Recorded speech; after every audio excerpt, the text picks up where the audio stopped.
여러분 안녕하세요. 찾아가는 새벽기도 시카고 예수사랑교회 조선영 목사입니다. 오늘도 변함없는 주님의 은혜와 평강이 저와 여러분의 삶의 종일 풍성하기를 기도합니다. 오늘 말씀은 요한계시록 20장 11절에서 15절까지 말씀입니다. 제가 읽어드리지요. 나는 크고 흰 보좌와 거기에 앉으신 분을 보았습니다. 땅과 하늘이 그 앞에서 사라지고 그 자리마저 찾아볼 수 없었습니다. 나는 또 죽은 사람들이 큰 자나 작은 자나 할 것 없이 다 그 보좌 앞에 서 있는 것을 보았습니다. 그리고 책들을 펴놓고 또 다른 책 하나를 펴놓았는데 그것은 생명의 책이었습니다. 죽은 사람들은 그 책에 기록되어 있는 대로 자기들의 행위대로 심판을 받았습니다. 바다가 그 속에 있는 죽은 사람들을 내놓고 사망과 지옥도 그 속에 있는 죽은 사람들을 내놓았습니다. 그들은 각각 자기들의 행위대로 심판을 받았습니다. 그리고 사망과 지옥이 불바다에 던져졌습니다. 이 불바다가 둘째 사망입니다. 이 생명책에 기록되어 있지 않은 사람은 누구나 다 이 불바다에 던져졌습니다. 아멘. 계시록에서는 두 번의 부활에 대해 말씀하고 있는데요. 20장 1절에서 5절까지 내용을 보면 먼저 첫 번째 부활에 참여하는 사람들에 대한 이야기가 나옵니다. 그들은 예수 그리스도와 함께 심판할 권세를 받은 자들인데 4절에 의하면 예수님을 전하다가 목배임을 당한 사람들, 즉 순교자들이고 짐승의 표를 받지 않은 자들, 즉 우상 숭배를 하지 않고 오직 하나님만 섬기다 육체의 죽음을 맞았던 믿음의 사람들이죠. 그들이 가장 먼저 첫 부활을 맞아서 살아나게 된다는 거죠. 그리고 그리스도와 함께 1000년 동안 다스릴 것이라고 기록되어 있습니다. 6절에 보면 이 사람들은 하나님과 그리스도의 제사장이 되어서 1000년 동안 그와 함께 다스릴 것이다 라고 했어요. 그리고 11절부터는 두 번째 부활에 참여한 자들에 대한 이야기가 나오는데요. 정확히 말하면 심판받을 자들에 대한 이야기라고 볼 수 있습니다. 두 번째 부활에 참여하는 사람들은 불신자들이고 그들은 심판을 받기 위해 부활하는 것입니다. 구약의 계시록이라고 불리는 다니엘서 12장 2절에 보면 자는 자 중에 깨어 영생을 얻을 자도 있겠고 수욕을 받아서 영원히 부끄러움을 당할 자들도 있다라고 했습니다. 자는 자들 중에 다 깨어나는데 어떤 사람들은 영생을 얻기 위해 깨어나고 어떤 자들은 부끄러움을 당하기 위해 깨어난다는 거죠.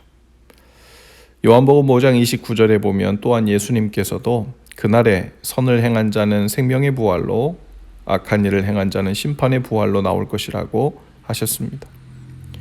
믿는 자들은 첫 번째 부활을 하여 영원히 주님과 다스리는 삶으로 들어갈 것입니다. 그리고 믿지 않는 자들은 두 번째 부활을 할 것인데 수치적으로만 보면 첫 번째 부활과 두 번째 부활 사이에는 1000년이라는 시간이 떨어져 있죠.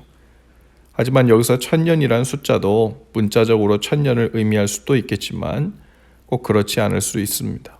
앞에서도 여러 번 나왔지만 14만 4천이라는 숫자에서도 적용되었듯 1000은 많다라는 의미로 자주 사용되는 상징이기 때문에 오랫동안 영원히라는 의미로 사용되었을 가능성도 크죠.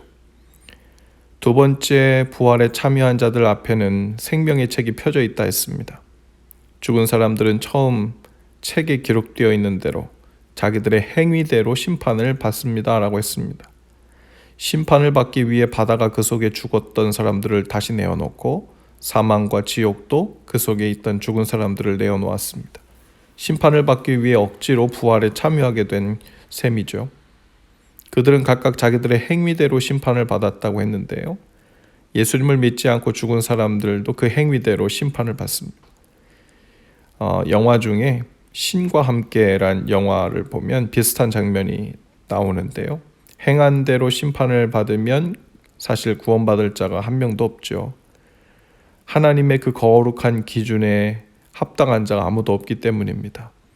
그래서 먼저 첫 번째 부활에 참여하여 구원받은 백성들은 예수 그리스도의 보혈의 공로에 의해서 그들이 행한 그대로 값을 치르지 않아도 되는 사람들이었고 엄밀히 말하면 예수님이 대신 값을 다 치러준 사람들이었기 때문에 생명의 부활에 참여할 수 있는 거죠.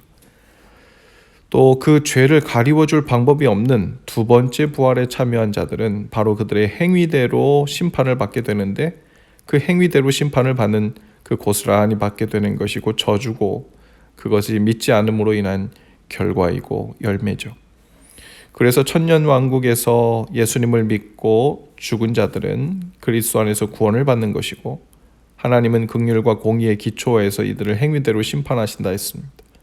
그리고 이날에 그날 사망과 무덤도 불바다에 던져졌다 했습니다. 이제는 사망, 곧 죽음이 영원히 없어집니다. 이 말이 아주 중요한데요. 성도들에게만 사망이 없어지는 것이 아닙니다. 믿지 않는 자들에게도 사망이 없어집니다. 성도들은 하나님 나라에 들어가서 영생을 할 것이기 때문에 사망이 없어지는 것이고, 불신자들은 불바다에 들어가서 영벌을 받을 것이기 때문에 또한 사망이 없어지는 것이죠. 이미 불바다에는 적그리스도, 거짓 선지자, 사단이 들어갔습니다. 마지막 불신자들도 불바다에 들어가고, 이 불바다가 둘째 사망이고, 둘째 사망이 곧 최종적인 지옥이라 할 수 있죠. 이와 같이 부활이라 하여 모두 천국으로 이어지는 부활은 아닙니다.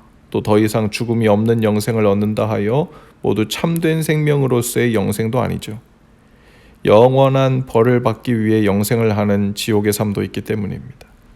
오늘 우리는 어떤 부활을 소망하고 있고, 또 단순히 영원히 사는 것이 아닌 어떻게 영원히 살고 싶은가에 우리 신앙생활의 방향성이 달려있다 할 수 있겠어요. 첫째 부활을 통해 그리스도와 함께 통치하며 영원한 천국에서의 삶을 누리는 그날이 오늘도 잠시 동안 이 땅을 살아가는 저와 여러분에게 굳건한 소망으로 붙드는 날 될 수 있기를 주님의 이름으로 축복합니다. 기도합시다. 주님, 저희로 첫째 부활의 영광에 참여하는 자들 되게 하옵소서. 믿음으로 인해 우리가 행한 모든 죄에서 사함을 받게 하시되, 동시에 믿음을 통해 의롭게 행한 모든 복된 열매들을 많이 맺는 삶이 되게 하옵소서. 오늘도 영원한 삶을 위해 부활을 소망하며 사는 날 되게 하옵소서. 예수님 이름으로 기도합니다. 아멘. 여러분, 오늘도 예수 사랑으로 화이팅입니다. 내일 아침에 다시 찾아뵙지요.